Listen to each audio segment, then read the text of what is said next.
Assalamualaikum warahmatullahi wabarakatuh. Bismillah, alhamdulillah, wassalatu wassalamu ala rasulillah wa ala alihi wa sahbihi wa mawalah amma ba'd. Kembali lagi bersama saya, Syekh Muhammad Abdul Manan. Di sini ada yang menarik. Kita melanjutkan pembahasan di kitab Hasyah Al-Bajuri, karya Imam Al-Bajuri. Mungkin Anda, sebagian dari Anda di sini sering mendengar seorang nabi yang bernama Nabi Khadir alaihi salam. Ini seorang nabi yang diceritakan di dalam Al-Quran yang menjadi gurunya Nabi Musa alaihi salam ketika Nabi Musa ingin berguru kepadanya. Nah, sebagian daripada mungkin bertanya, siapa sih Nabi Khadir? Mungkin ada yang sudah tahu dan mungkin ada yang belum tahu. Ada satu pendapat di kitab ini yang menarik dan mungkin buat kita tambahan wawasan ya. Ada satu pendapat, qila anna man arafa ismahu wasma abihi dakhalal jannah. Barang siapa yang mengenal atau tahu namanya Nabi Khadir, nama aslinya, nama bapaknya, dakhalal jannah. Maka jawabannya orang tersebut masuk surga. Cukup. Ini satu pendapat, cukup kita mengenal namanya masuk surga. Nah, itu enteng ya. Jika dipahami secara tekstual mungkin akan salah memaknainya. Jadi orang yang mengenal namanya, nama bapaknya masuk surga. Tidak perlu sholat, tidak perlu ibadah-ibadah yang lain, itu salah memahami. Jadi ini adalah qil. Qil itu tidak diketahui siapa yang mengatakannya. Jadi qil ini hukumnya doib dan boleh digunakan untuk menambah fadhailul amal, untuk lebih giat beribadah itu boleh. Ya, qil ini. Untuk tambah wawasan juga boleh kita ambil. Nah, jadi barang siapa yang kenal namanya, kenal bapaknya, maka masuk surga. Nah, siapa Nabi Khadir ini? Di sini terangkan wa qadal Khadir bi fatil kha wa kasri shad wa kasri dad au sukuniha wa lukiba bidalika, dinamai Khadir, alasannya adalah li annahu ma jalasa 'alal ardi illa akhtarat.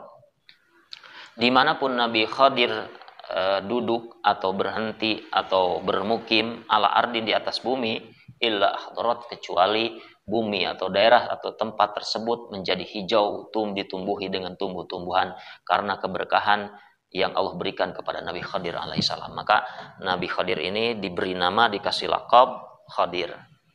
Siapa nama aslinya? Nama aslinya adalah Balya bin Malkan. Balya bin Malkan, bipatil ba sukunil Malkan. Wa ba'da musanad tahiyat wa fathil mim, dan patah mimnya dan sukun lamnya, wa hirunun, akhirnya adalah Malkan. Balya bin Malkan, itu nama aslinya. Nah, jadi orang yang mengenal nama aslinya itu Balya bin Malkan, maka menurut satu pendapat tadi bakal masuk surga. Wahwa, dan Nabi Khadir ini minal anbiya, termasuk golongan para nabi. Wakila minal aulia, pendapat lain mengatakan Nabi Khadir ini termasuk golongan para wali. Wahwal murad, dan ini yang diceritakan di Al-Quran, firman Allah, fawajada abdam min ibadina atainahu rahmatan min indina wa 'allamnahu min ladunna ilma.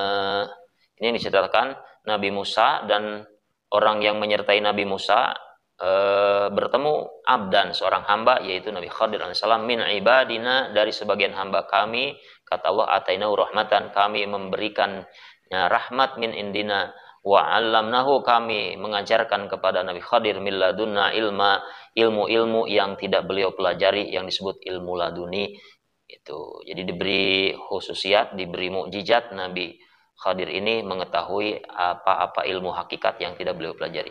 Fa innallaha atahu ilmal hakikat, Allah memberikan kepada Nabi Khadir ilmu hakikat. Wa min dalika ma qalahu ma Musa alaihissalam min kisahis safinah wal gulam wal jidar, dan seperti yang telah maklum dalam Al-Quran, kisah Nabi Musa menyertai Nabi Khadir, berguru kepada Nabi Khadir, kisah Nabi Khadir membolongi perahu, wal gulam, dan membunuh anak kecil, dan merusak membangun kembali tembok yang telah rusak. Itu kisah yang diceritakan di dalam Al-Quran. Sedikit pengetahuan kita untuk tambah wawasan tentang Nabi Khadir alaihissalam. Mudah-mudahan kita mendapatkan faidah, mendapatkan barokah dari kita mengenal para nabi. Salah satunya adalah Nabi Khadir alaihissalam yang tadi diceritakan di atas, yang mengenal. Mudah-mudahan kita lebih mengenal para nabi. Kenapa? Karena sesungguhnya Rasulullah SAW telah menyatakan yuhsarul mar'u ma'a man ahab. Di akhirat nanti kita akan dikumpulkan beserta orang-orang yang kita cintai. Kita mencintai para nabi, kita mencintai para rasul, dan tidak mungkin kita mencintai para rasul jika kita tidak mengenalnya. Diawali dengan kita mengenal para nabi, mengenal para rasul, kemudian kita meneliti, menelaah sejarah-sejarahnya, kisah-kisahnya, terutama di dalam Al-Quran. Semoga menambah kecintaan kita kepada para nabi dan para rasul, dan kemudian di alam mahsyar nanti kita dikumpulkan bersama beliau, bersama para nabi, para rasul, yang golongan-golongan orang-orang yang mulia, yang dekat dengan Allah, dan mudah-mudahan kita dijadikan orang yang saadah, bahagia, bertemu dengan para nabi, bertemu dengan para rasul di akhirat nanti. Sekian, assalamualaikum warahmatullahi wabarakatuh.